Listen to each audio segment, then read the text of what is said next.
inflation and the impacts of those dangers on the cost of living, and within a month of inflation seemingly being stabilised, this is announced, and Jim Chalmers is quoting what he always described as the independent Reserve Bank, saying the inflationary impacts will be minimal if not non-existent, despite all the misgivings expressed by the governor's predecessor, Mr Lowe. Who does the public believe? Well, Adam, I watched the Prime Minister's presentation today. I thought it was a ramble, to be honest, particularly the Q&A session. But what it demonstrated was, firstly, the Prime Minister confirmed today that if the economic circumstances change, so will his position in relation to these tax cuts.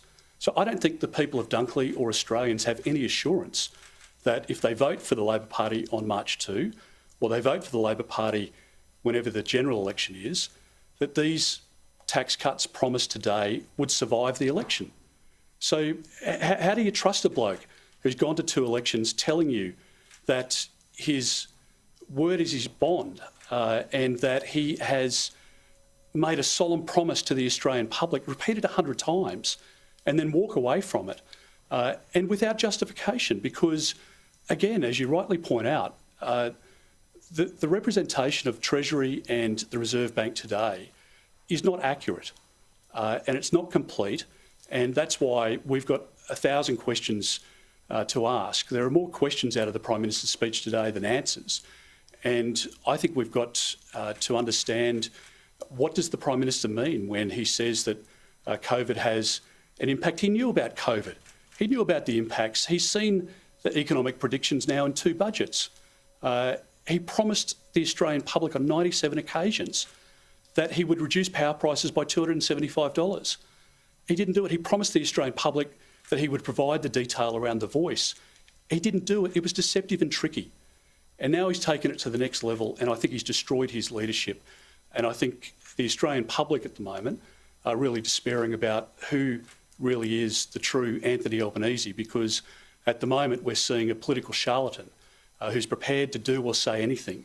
And all I'd say, with a judgment that you're about to make about Anthony Albanese, look at what he says and contrast that with what he actually does, because he's not a truthful person. Given the cost of living crisis, what is wrong with giving lower income earners a bigger tax cut? Well, the Liberal Party is the party of lower taxes, and we've demonstrated that. I mean, we dragged the Labor Party kicking and screaming to support stage 1, stage 2, stage 3. Stage 1 and 2 were targeted at people on lower and middle incomes, and stage 3 was also about providing support to people with aspiration as well, people who are in households at the moment where they're paying $24,000 or more extra for their mortgage under this Labor government. And so, of course, we support Australians and we support those who work hard so that they can keep more of their money. But when the Prime Minister came in to office, to this point now, we know that Australians are paying 27% more tax than when the Prime Minister was elected in May of 22. So again, I just think you've got to look past the rhetoric and the lies and the reality of people's lives.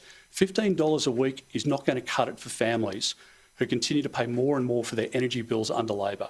$15 a week isn't going to cut it when you're paying $15,000 or $25,000 a year more in your mortgage repayments under this government.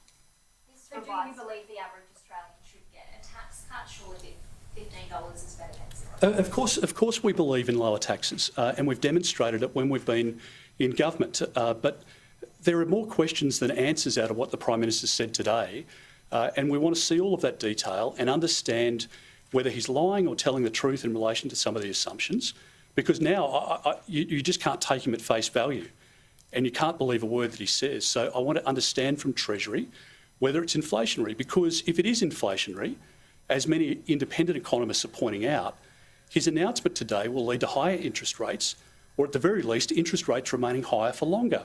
So families who are struggling and have seen 12 interest rate rises under Labor, they're going to continue to see more. And that's the problem that the Prime Minister's got.